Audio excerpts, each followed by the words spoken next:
Okay, so I already started recording.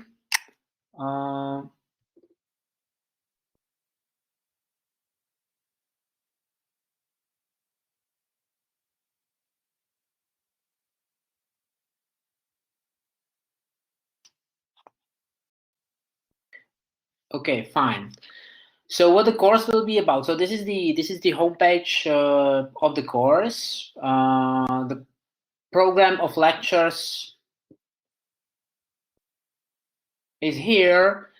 You will have the recording of the lectures available, so it will be one source of the information. You will also have the slides in PDF. We will be drawing to the presentations throughout the lecture sometimes. Even the drawing will be recording in the material. The PDFs you'll see here, those are from the last run of the course, and we will be updating them. You will be asked to prepare to the lectures a bit in advance, because during the lecture we will be discussing some problems. So again, as we have just used the polls for getting your answers, we will use this this tool also for gathering your answers to some technical questions.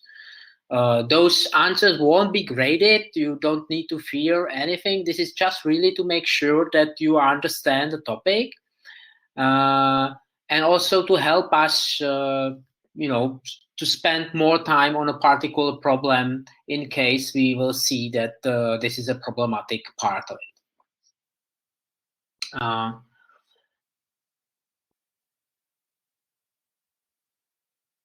The grading of the course has several parts. You can altogether gain a little bit more than 100 points. I'll explain later. And as you can see here, I'll probably make it a bit bigger. You can get 45 points for the homework, which is mostly programming assignments, but also some paperwork will be needed. And there are some minimal points, to get through. You will read it by yourself. There will be a midterm exam. The form will depend whether we will be allowed for a standard of teaching or not. But last year we had a good experience with the online mode, so we are ready for that. And then the final exam. Okay. Both the midterm and the final exam will have written form, so we'll be asked to give answers in writing. And many problems that will be part of the final and midterm exam, similar problems will be also discussed during the seminars, so I definitely encourage you to join the seminars. It will help you to pass the course successfully and without any bigger problems. The seminars, here you can see the program. There will be several programming assignments. The assignments will be explained and discussed during the seminar. And of course, as usual, there is a written specification what you are expected to do. You will be programming in Python, and yeah, the rules, interfacing, and so on is all written in the homepage. Within the Brute, you see the deadlines. So it's good kind of to have to create a time schedule for the course and not to forget the deadlines. And I definitely recommend to solve potential problems soon enough, like saying, okay, I am ill, I can't work, I have to travel, just please inform us in advance. Actually, most of the problems can be solved rather easily if the solution starts soon enough. Of course, if you come at the end of the course of the term and you will be explaining problem with the first assignment, that's considered to be a little bit late, and probably we won't be able to do that. Okay, I say Maciej is back, so my general intro may end here, and okay. I'm giving the word to Maciej back again. Okay, thank you so much.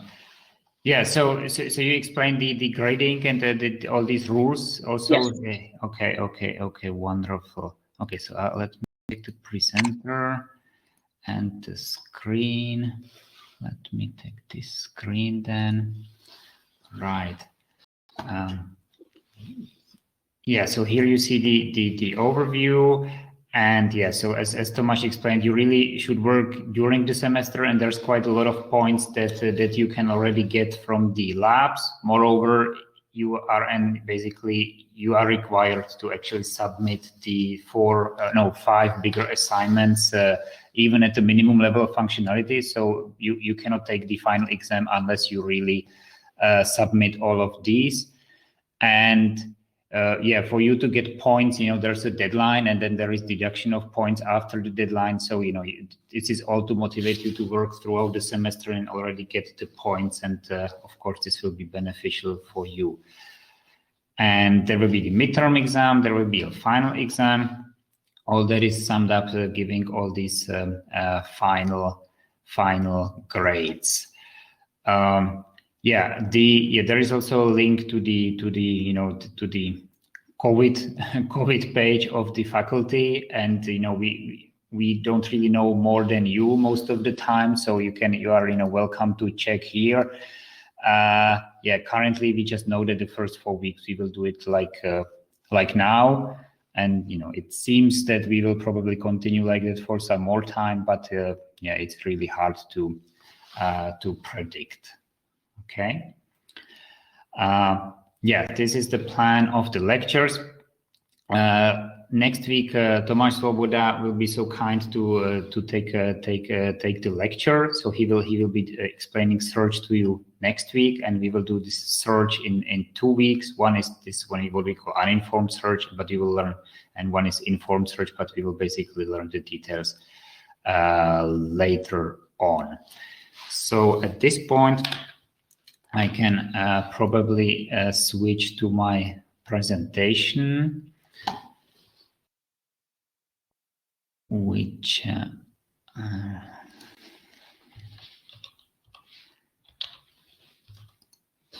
I will start in a minute.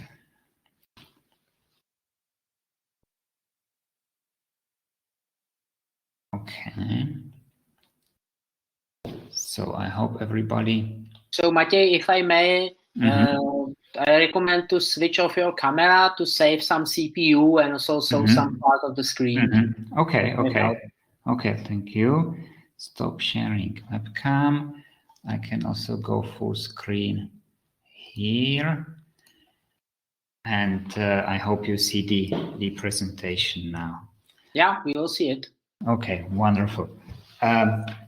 Good. Okay, so yeah, so I'll try to catch up a little bit, and maybe I'm going to use that extra 15 minutes we have, on this conference room, such that we do most of the things we were supposed to do today, and also for the labs where you will deal with the end puzzle.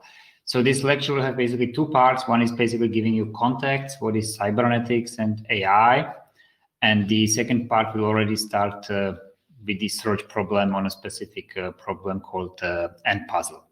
Okay, yeah, so this is me, and this is Tomáš, and Filip Gama will be giving the lab, so you will meet him this afternoon. Yeah, so we have done the admin already, so I can skip that. For you, of course, is the English version of the course. There is literature recommended. So for the first part of the course, it's mostly the Russell and Norvig, the artificial intelligence, the modern approach. There's also links to a course, online course at the University of California at Berkeley. There is quite a bit of overlap with our course, and they have nice online lectures. So you are welcome to also watch those lectures. Okay, and now we start with cybernetics, or maybe let's do a little poll first. Okay, so is this a word that you guys somehow know what it means, and that you would that you would be able to define? So who is familiar with the word cybernetics?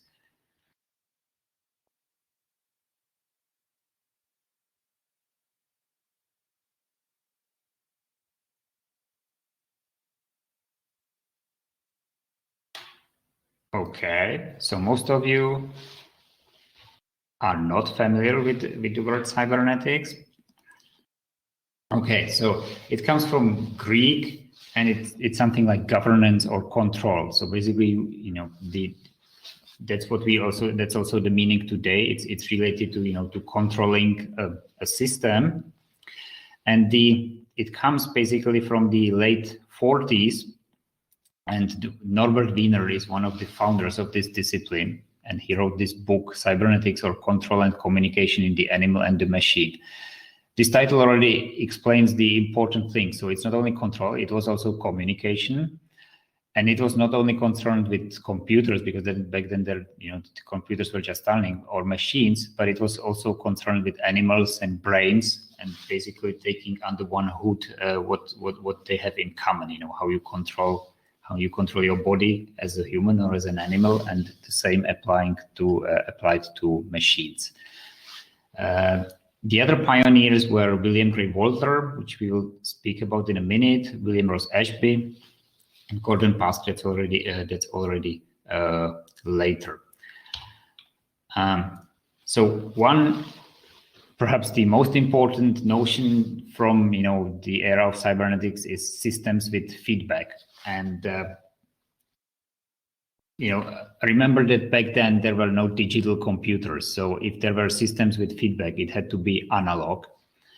And one of great examples is this centrifugal Watts governor. So I will show you a movie. So this is in a museum in Chemnitz, and so it's a steam engine.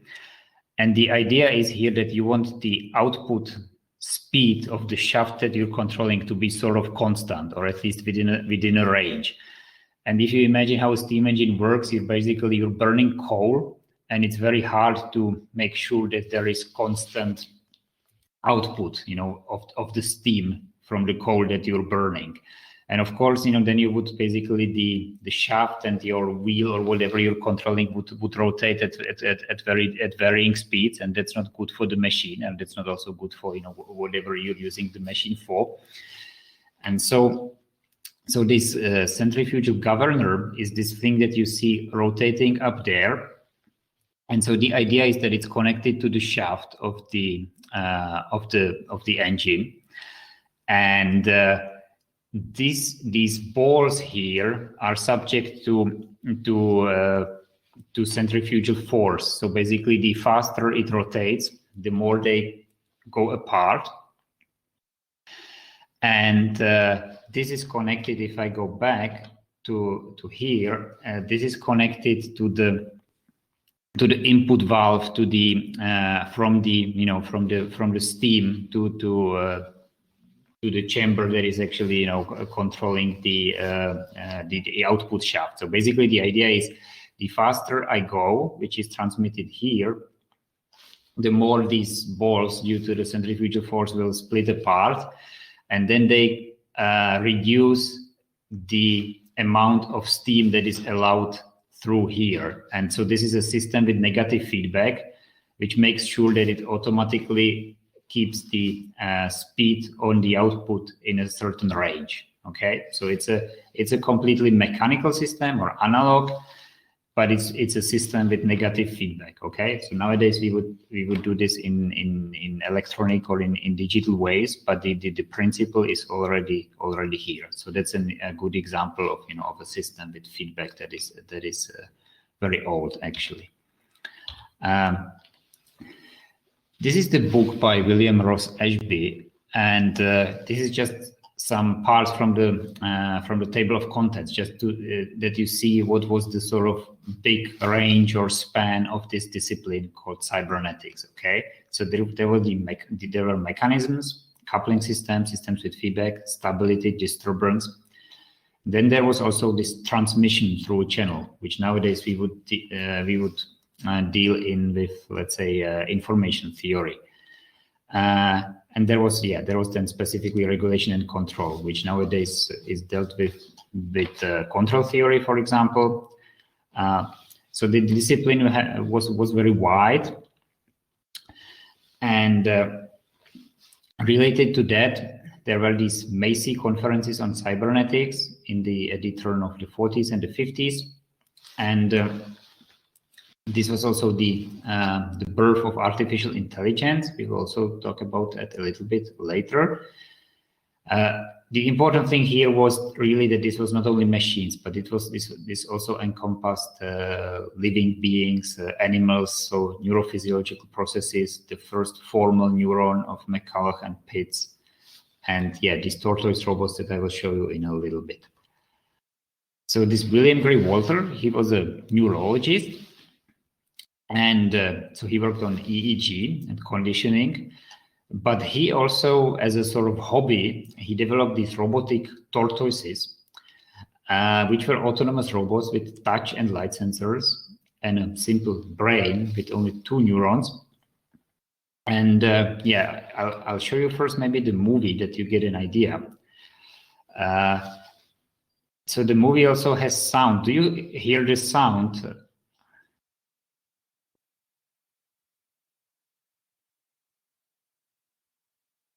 No, we don't. I think that only the microphone input is used to transmit the sound, not really. I see. That's fine. Okay, so then I will explain. So this guy basically put together this first analog robot, and maybe I can jump forward a little bit. No, but maybe it's fine. So imagine there is a photoelectric cell, and so that is basically that is sensing the environment and the obstacles, and then it basically, if it sees an obstacle on the left, it would let's say steer the right wheel, and so it's a very simple mechanism, just connecting this 1 or 2 sensors, and then basically directly in a feedback loop to the motors. And what you see here is it's basically like lifelike obstacle avoidance. So it's really complicated behavior in a way that, and importantly, it's not because the control system is complex. It basically emerges from the interaction with the environment. So you have the body of the robot, you have the particular connection to the 2 neurons, but you have really extraordinary lifelike behavior. So this we will speak about also later, and these are the ideas of embodiment and sensory motor loops or control.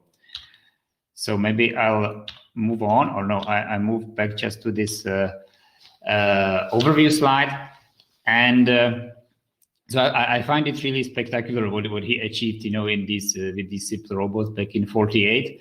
And if some of you have these vacuum cleaners like Roomba, you see that they basically, it's the same sort of thing. And basically, this idea was picked up also later by Rodney Brooks and Rolf Pfeiffer and others. And that tortoise was also going back when it was out of battery to its charging station. So for that time, I think it was quite impressive. Okay, this in the interest of time, I will skip. Goal-directed system is one of the cornerstones also of cybernetics as a discipline.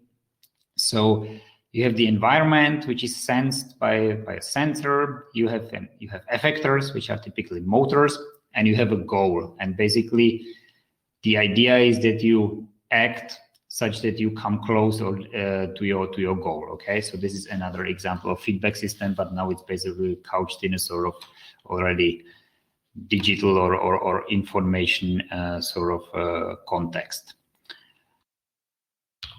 Okay, and this is an overview how nowadays, that's why we don't speak about cybernetics much anymore, because it has split into individual disciplines. This is basically happening to any discipline. It also happening to artificial intelligence. So as the discipline gains momentum and more people are interested in it, it splits up into subfields which become disciplines of their own. So in this case, we have the control part. There is system theory and control theory. We have coding, which was the communication. So this is, for example, Claude Shannon was one of the famous people that contributed to that. And then there is artificial intelligence, which again nowadays is splitting up into individual subfields. And robotics draws, let's say, knowledge mostly from control theory and artificial intelligence, and this is basically where that's also the motivation for our course.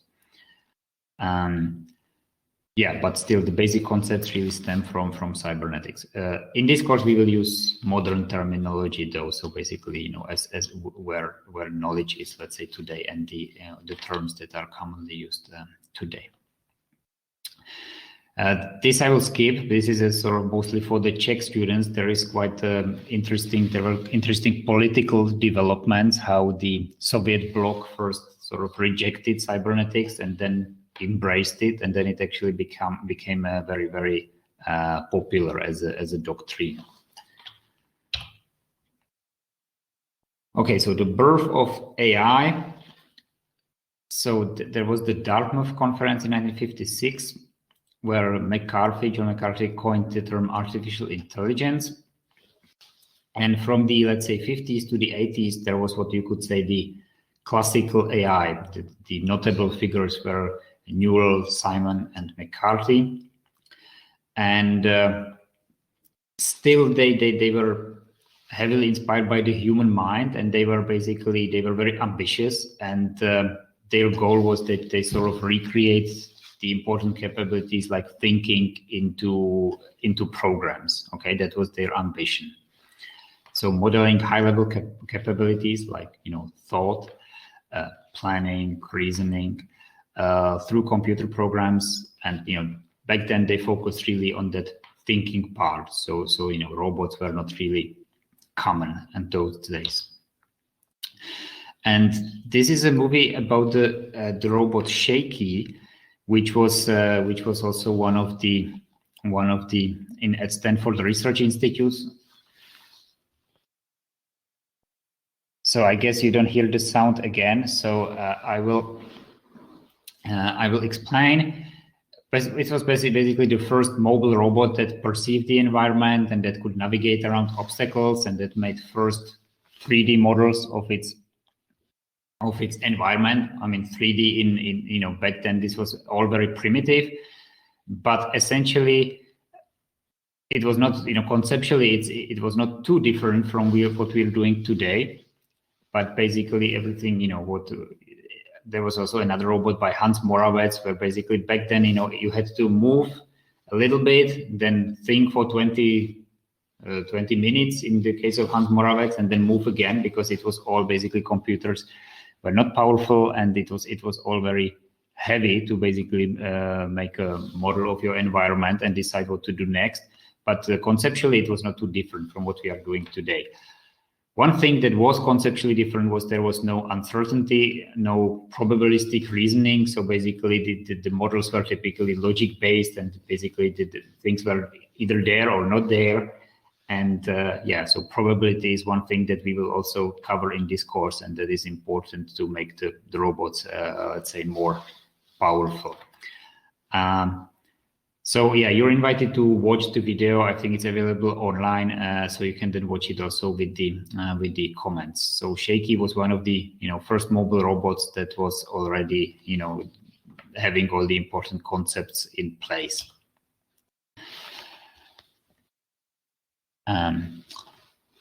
Right.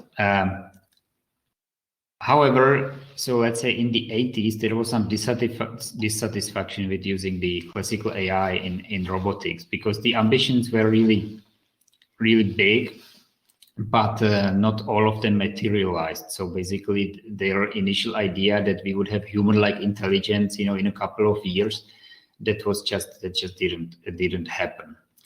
And while there were successes in formal worlds, like in chess and nowadays also in Go, and these are problems that are relatively easy actually from today's perspective, because you have complete knowledge about the world, you have deterministic behavior, you have all these nice properties that computers are good at. But what initially was not regarded as interesting, which is the interaction with the real world, so the perception and the action in the world, that was actually found to be extremely difficult. So things like grasping, which is trivial for us, is still a challenge for robots. And so then people like Rodney Brooks basically said this was basically not the right approach, and we should focus on on machines that directly interact with the environment. So he built a series of insect robots, for example. And there was also growing interest in probability and then in these bio-inspired techniques, because this was motivated by the idea that animals are still so much more robust and better than robots of that time, or also of today. Okay, and this is jumping ahead. This is some work from Tomáš's group, where we have robots that can negotiate difficult terrain and that can perceive through a whole range of sensors, and that can build models of their environment. And Tomáš, feel free to also jump in whenever you like. There was a series of projects. It's basically related to rescue robotics. So you want to have a robot that you can send into difficult terrain, for example, in a disaster scenario, and then you need to basically map the environment which is hostile to people. And so that is the idea. Here there were these projects Strudder and Nifty, and one of their deployments was also after an earthquake in Italy. So people were not allowed to enter that area, and basically the firefighters needed to know what is the exact state inside. And that's when this kind of robot that can autonomously go and map out the environment comes handy. And there was another deployment after another earthquake, again in Italy, but in a different town. And this is more recent. So the group of Tomáš Svoboda is participating, and very successfully participating, in this DARPA Subterranean Challenge. The final round is coming up in about half a year. And so these tracked robots are participating there. There are also drones. Now we are in the process of acquiring also the Spot, the quadrupedal robots from Boston Dynamics that can handle even more difficult terrain. So so stay tuned. Okay, and the essentials is so this is a sort of outline of our course. The first couple of lectures will be solving problems by search. So there is a sort of so the topics are becoming so how should I say it? So basically it's progressively more demanding for the algorithms, the problems that we will be solving. So initially this search means that you have complete knowledge of the environment, you have a map, and you have no uncertainty. So your goal is to, let's say, calculate the quickest route to the goal. Okay, so this still doesn't mean that it has to be easy. If the state space is large, it may still be a difficult problem, but at least there is no uncertainty. Okay, and there is also no perception. So basically, you know all the states. You have complete knowledge of the world. The next part will be sequential decisions under uncertainty. So we will introduce uncertainty, meaning that, for example, you have this agent or robot, you tell him to go forward, but it will not always end up going forward. Sometimes it will go left or right. So the outcome of the action will not be deterministic anymore, and that of course requires you to sort of redesign how you're coping with the problem. And but still, there was the map, the plan of the environment.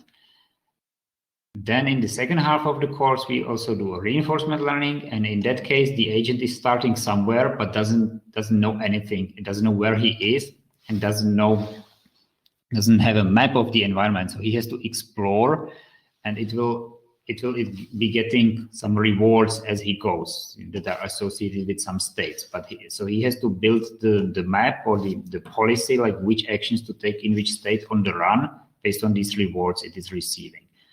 So that's, let's say, lifting even more of the assumptions. And in the last part of the course, we will focus on perception. So in all these topics, the state was still clear. So with the agent was in state A or in state B, he didn't have to perceive the state. It was given to him, okay? But this is, of course, in reality not the case.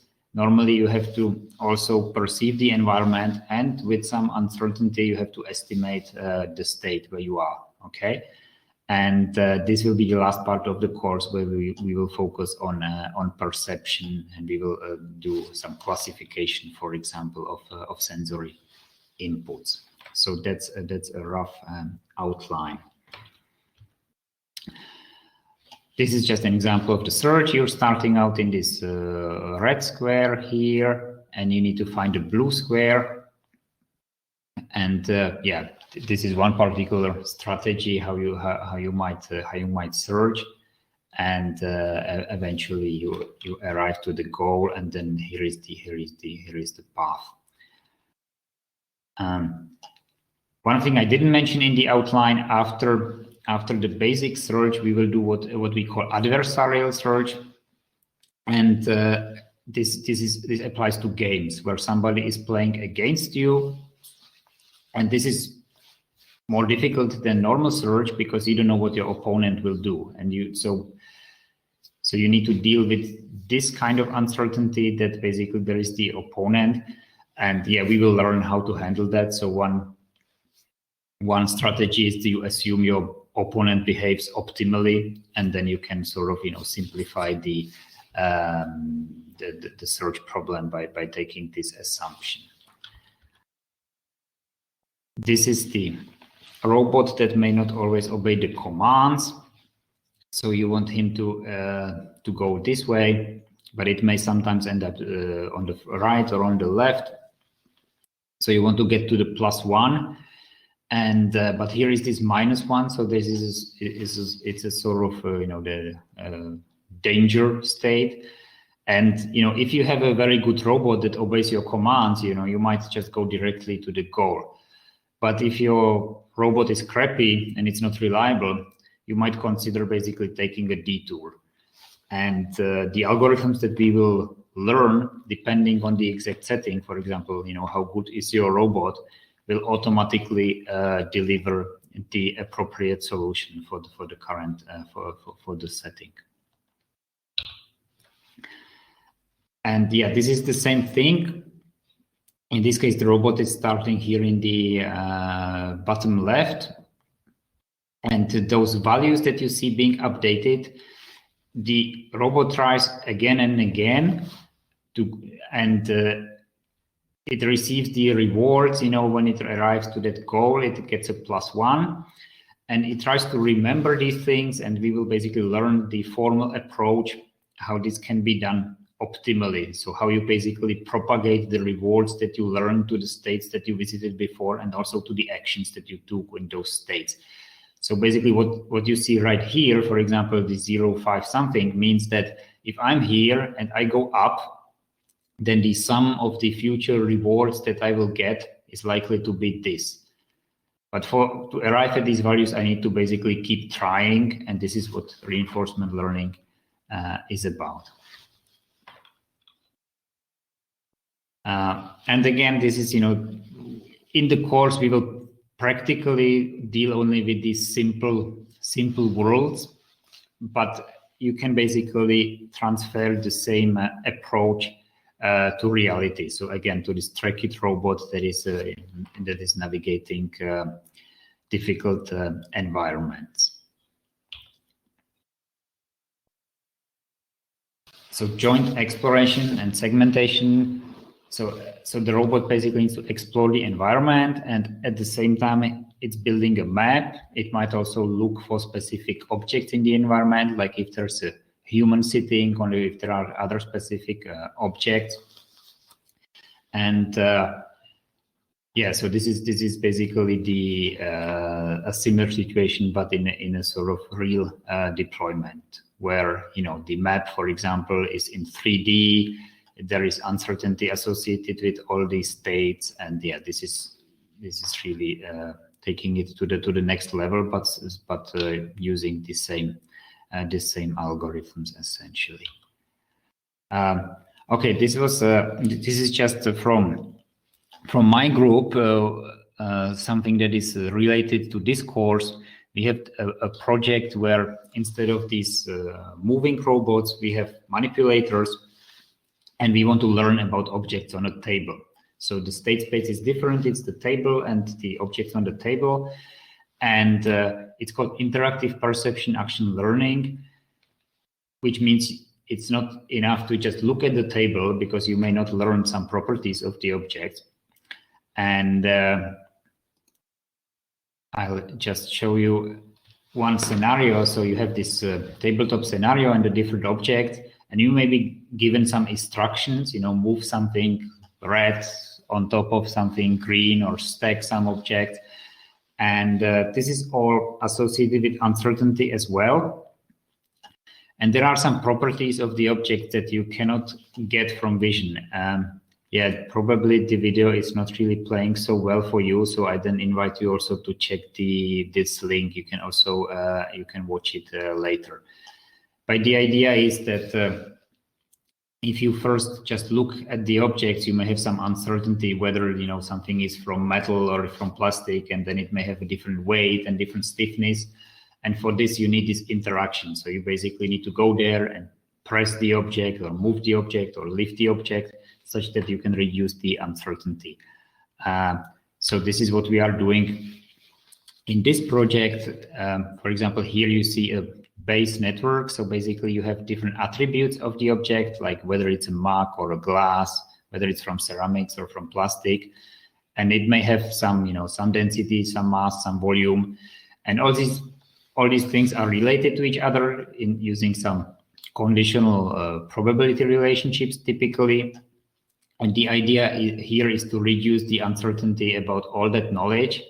And for that, you may choose specific actions. So for example, if you're uncertain about the stiffness, you might want to squeeze and measure the stiffness using the gripper. And so this is what we're developing, this kind of framework in this project. This is just an advert that you guys are welcome to also, check what our groups are doing. And, so you're in the second year now. So in the third year, there is a bachelor project and bachelor thesis.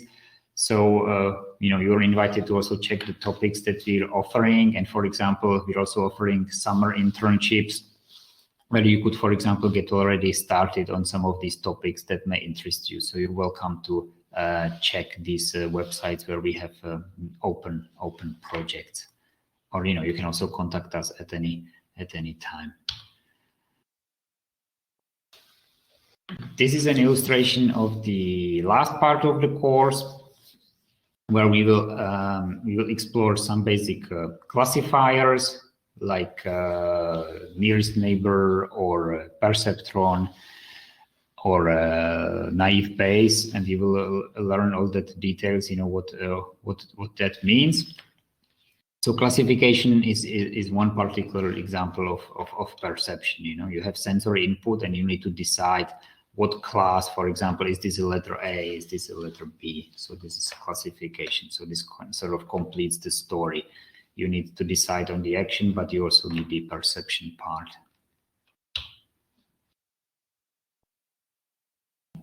Okay, okay, sorry, I jumped. So the emphasis will be on problem solving. You will also see this importantly during the labs. So you will learn to formalize the problem and then develop an algorithm, and yeah, also some verification and testing. So there will be quizzes during the computer labs. There will be also these bigger programming assignments, and all this is basically related to really to problem solving. So, and this is also going to be the case in the exams. So do not expect many theoretical questions, but what you need to learn is really solving these problems, applying these algorithms either on paper or using a computer. But yeah, it's very practical what will be required. Do you have any questions so far to the outline? We will now move to this end puzzle, which is already a search problem.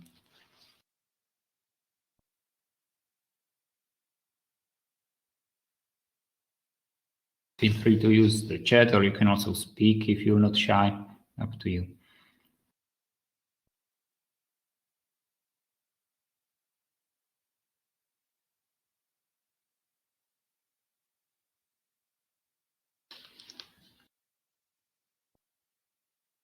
Everything is clear. Good. Thanks. Okay. So this was the course overview. And now we move on to, so the first topic will be search, and this end puzzle is a particular search problem.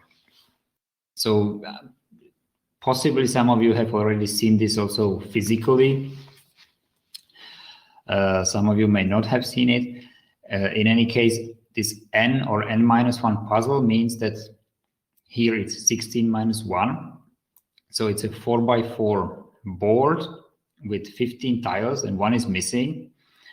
And the one that is missing allows you to move around the other tiles.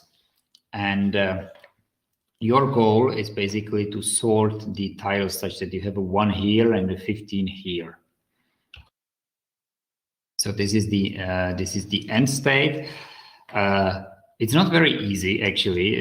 You can try. There are some online platforms where you can play. You can try to solve this puzzle. Here is an example of somebody solving it, and it requires quite a number of moves, actually. And so it's a typical search problem. Okay, so the goal state is the one you have seen on the right. The initial state is where you currently are, and you're looking for a sequence of moves to get you from the current state to the goal state. Yeah, so he's still not done, but yeah, now he is. Okay, so this was quite a lot of moves needed there. So look at this board position, for example. So apart from these two, it seems it's almost there, right? But it may actually, it's not easy to see whether it really is almost there, or how much work would be required, or whether it can actually be these two flipped at all. Okay, we will speak about that in a bit. And so the first thing you need to do for you to apply any search algorithm is to formalize the problem. And one thing that you need first is what is the state. So anybody wants to guess, how you could formalize the state? So you have this particular board position. How would you formalize that? What would encompass the description of the current state? What do you need?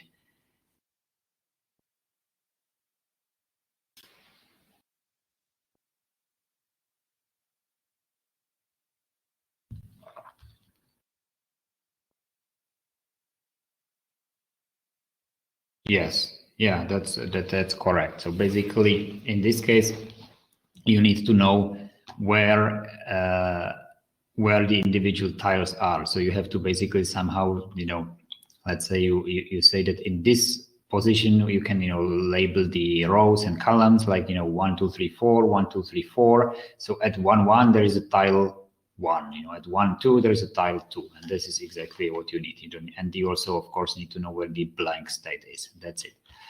How many states do we have in this 4x4 puzzle? Any guesses? Or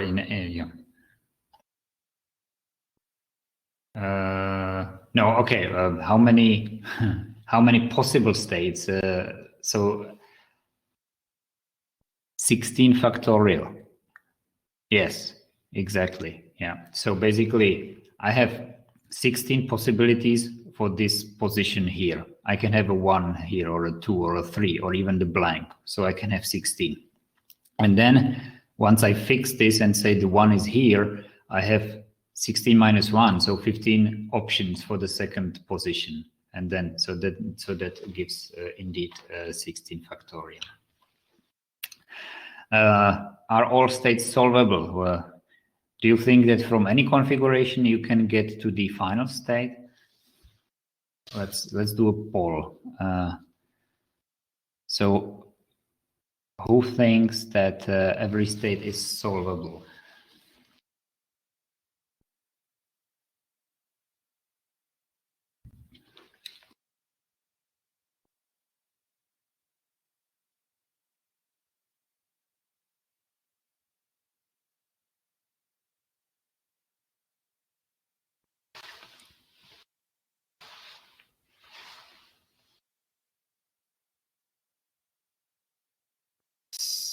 So yeah, I don't know. Yeah, do you see the polling result? Probably. Yeah. So every state is actually not solvable, but it's really hard to see. So we don't see the results right now. Thanks, Philip. I think I'm afraid that the polls are visible perhaps only in the case when you are presenting the PDFs, or I don't know. Maybe it's somewhat related to the fact that we are sharing screen. I don't know. But before it works, can you vote again? Who thinks?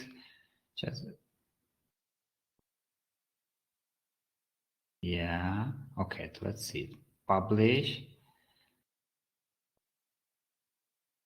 It says poll results were published, but you don't see them, right? No. Okay, never mind. It's 4-4 now. Yeah, never mind. Yeah, so it's really hard for you to guess this. Not all states are solvable, and we will learn a sort of criterion that allows you to say whether it's the case or not. But it still doesn't allow you to really see, because the only way you can really see that is that you can try to solve the problem, and that essentially involves, basically exploring all the possible paths, which of course, in the size of this, with this size of this board, it's not easy. Yeah, so we will learn that there is a way to decide before actually solving it. This is a cartoon from the US from the 19th century, where the head of the Republican Party was looking for a presidential candidate, and it's basically couched in this end puzzle context. So the puzzle is already quite old. Yeah, this is a simpler one. This is a 3x3, which is called a 9-1 puzzle. And there was actually also a guy who basically, who took this board position, and then there was an award of $1,000 for anybody who solves it. but the guy who advertised this, he knew that there is no solution, but still many people were working on the problem. So the way for you to decide without actually solving it is with the help of what we call inversions. So inversion is when a tile precedes another tile with a lower number. And the number of inversions are counted for all the tiles in the puzzle. So for a 12, I count all those that are smaller than 12 that are, so I make a row out of the puzzle. So this is the first row, the second row, the third row, and the fourth row. So I basically unfold it like that. And now I count how many numbers smaller than 12 are behind 12, basically in this row. So that means for 12, I count 1 and 10 and then and all this. So I have 11 inversions only for the 12. For 1, I cannot possibly have any inversion because it's the smallest number. For 10, I have 8. And summing all up, I have 49 inversions in total. Okay. Now, what is this good for? So there are some observations you can make. If you move a tile from left to right, this of course doesn't change the number of inversions, because if you move from left to right, it's basically you're moving within that row. So there's no flipping of any numbers. Now, if you move up or down, then you're passing an even number of tiles. So if I move this 3 up, I pass this 9 and the 8, so which is 2 of them. So I'm passing an even number of tiles. And the observation is that the parity of inversions doesn't change. So if there were 7 inversions, then I can have 9 inversions or 5 inversions, but it will remain odd, and the same for even. You have to also think about the actual numbers that you're passing. This requires a bit more thinking. You can try it on your own, because I don't want to get into all the details, but you're passing obviously 2 tiles, but you also have to think about the possibilities, what those numbers could be. But the invariant, which is something that doesn't change, it does hold. Now for the grid of even size, so this is a grid of odd size because it's 3 by 3. And this is a grid of even size, it's 4 by 4, then it becomes more complicated. So as you move a tile up or down, you pass an odd number of tiles. So if I move this 13 up, I'm passing these 3 tiles. And but the row parity of the blank also changes. So that means at which row the blank is. So the blank is now on a second row from the button, which is even, but it will now become, on the first row from the button, which is odd. And the invariant here is more complicated. It says that the number of inversions is even if and only if the blank is on an odd row from the button. Okay, it's a bit more complicated here. So the final states for the 3 by 3, it's this one, and for the 4 by 4, it's this one. We should check first the property in the final state. So in the case of the 3 by 3, which is a grid of odd size, the parity of inversions is odd or even. That's an invariant. Okay, so here the number of inversions is 0, and we know that's an invariant. So from that, it seems that any state that has an even number of inversions should be solvable. In this case, it's more complicated because there's also the blank. So what does it say? The number of inversions is even, which is 0, if the blank is on an odd row from the bottom, which is the case for the final state. It's the first row from the bottom, okay? And the invariant now says whatever move you make, this will still hold, okay? Now, what does it mean? So every solvable state, if the width is odd, then every solvable state has an even number of inversions. If the width is even, then it's more complicated. You have to account for where the blank is. Now, why does it hold? That's a little bit tricky. So the final state has these properties, okay? We have seen that. And we also know that every move will preserve these properties, okay? Fair enough. Now, we know that all solvable states have the stated property, but could there also be some unsolvable states that also have this property? So basically the invariants are fine, but how do I know that I can move from one state where the invariant holds to any other state where it also holds? So basically, is there only two classes of equivalence? One for no solvable configurations and one for solvable, or can there be more? Can there be that I have the right property, but I still cannot get to the goal?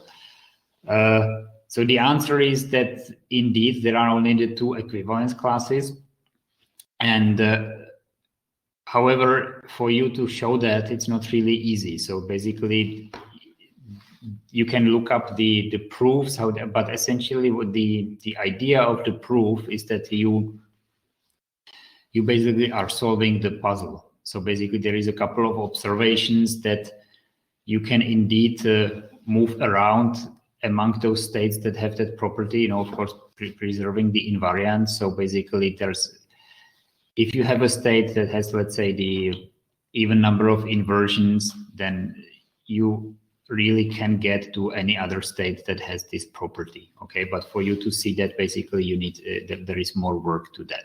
But for our purposes, you can just believe this, and you have this clear criterion to check whether something is solvable or not. Yeah, you can also look how people sort of look at it formally, but it's only if you're interested in the problem. Yeah, does the position of the blank matter? Yeah, so here it doesn't for the odd size puzzle. But for the even size puzzle, indeed it does. So this and this is not equivalent. So basically, if this is the final state you want to get to, this has also no inversions. But it could also. But this is you cannot go from here to here. Okay, because the zero number of inversions holds, but here the blank is on a fourth row, which is even from the bottom, and here on the first, which is odd, and that means they belong to the two different classes of equivalence. So even though this may not be apparent, you cannot get from here to here. Okay, so it's also important basically. So the important property of the final state is not only that there is zero inversions in this case, but also the actual setting of all the tiles, also including the blank. Okay, so pay attention to that also in the labs, that for the odd size, which is also the even size puzzle, like 2 by 2 also, this is not the same as this.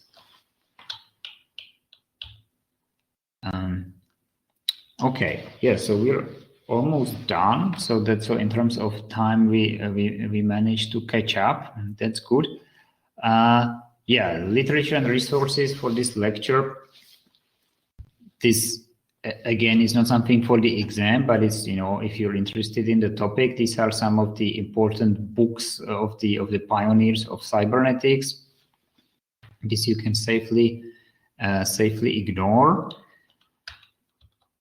And yeah, that's all we have. You will play with the NPuzzle in the labs. You will actually program also this problem. And questions.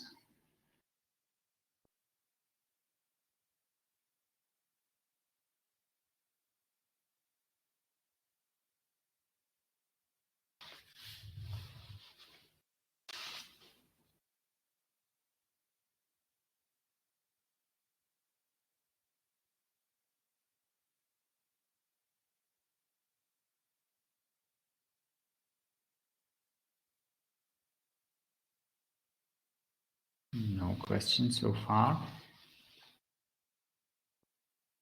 So we can probably stop the recording. I can pause the recording. Tomasz, should I pause it or stop it? Oh, it depends what you want to do. I mean, pausing will allow you to resume. But okay, Yeah. concerning the question, I'd like to emphasize that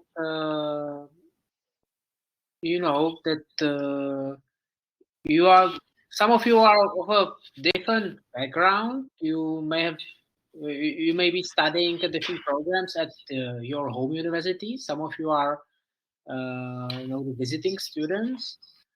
So it could happen that some of the topics we've been discussing will be either well known for you or completely unknown. So especially in the latter case, if something unknown and very difficult to grasp, then please ask and start discussing the problems soon, especially during the capital lab. So do not let the problem grow and remain unsolved for a very long time, because then it's difficult to catch up again. Yeah, that's a good point. Yeah, indeed, you might have different backgrounds. So yeah, so for computer science students that have some background also in let's say computational complexity, for example, and of course programming, and so some probability will be required. So we assume that you have the basic knowledge of these things. You can probably also manage if you don't, but yeah, as Tomasz explained, if you're missing some background, then contact us as soon as possible, and yeah, we can work on that.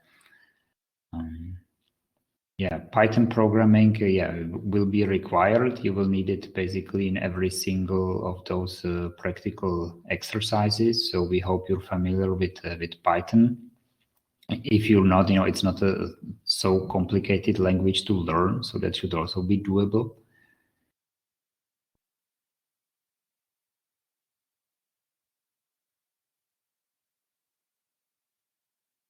And yeah, so with the recording, we will and the slides will be posted on the website basically soon after the lecture, so you can consult it at any time.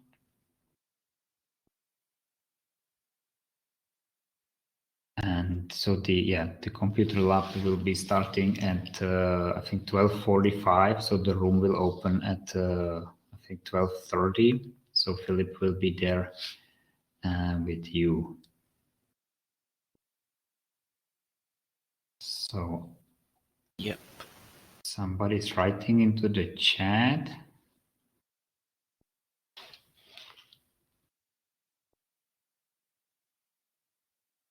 Yeah, so yeah, Tomasz, maybe. Yeah, just you will find it at the first places, but for instance, in the Brute, when this is the software we will be using for uploading the assignments and to see the deadlines. So there you also see the links to the open rooms, and there you will also see the links to the recordings. Okay, maybe we will also put the links to the web page of the course. Just please a bit patient. Typically, it takes a few hours before all rendering of the recording is done. So depending on the load, it may happen that the recordings will be ready like next day morning. Okay, so do not expect that the recording will be available just minute after. Yeah, it takes some time.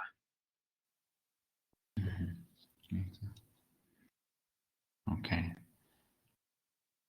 Yeah, okay, very good. So unless there is anything else, then yeah, we can probably close it.